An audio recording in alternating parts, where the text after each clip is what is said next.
Chances are you've heard coaches tell you to point the butt cap at the ball when you're trying to hit a forehand or when you're trying to hit a serve. But is this really the right way to hit the ball? And is this costing you points?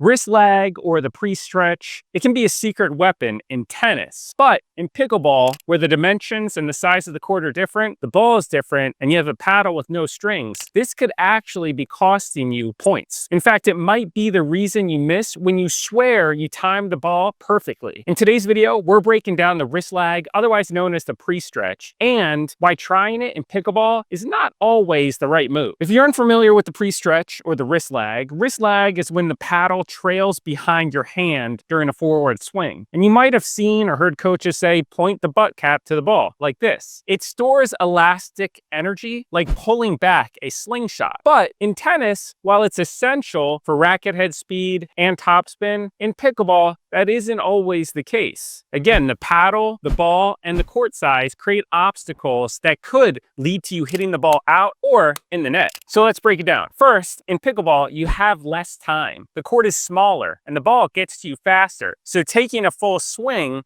and allowing the wrist to lag might throw you off time. If your swing is too laggy or complicated, you're late and you miss. Second, the paddle. There's no string bread and there's no forgiveness. If your contact point isn't precise, that whip you're trying to generate won't work. And that's when the shot turns into a shank, a pop-up, or a floater that sails long. Third, the game is built around control. Net clearance is tight. Court space is short. Too much lag and your shots get flatter, riskier, and way harder to play.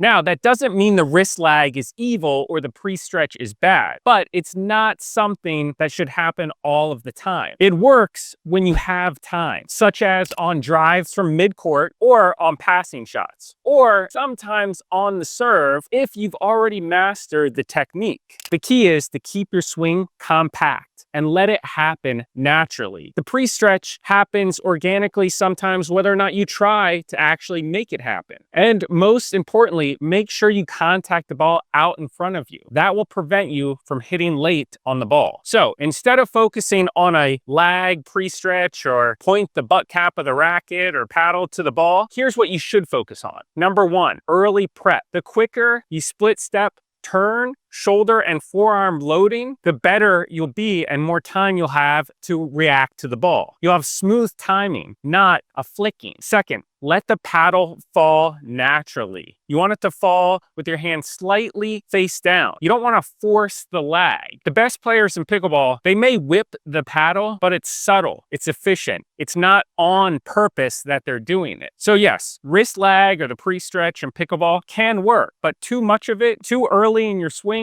when you haven't mastered the mechanics of your forehand, that might be detrimental and is a recipe for errors. If this helped you rethink your forehand, make sure you hit the like button and subscribe for more instructional pickleball videos.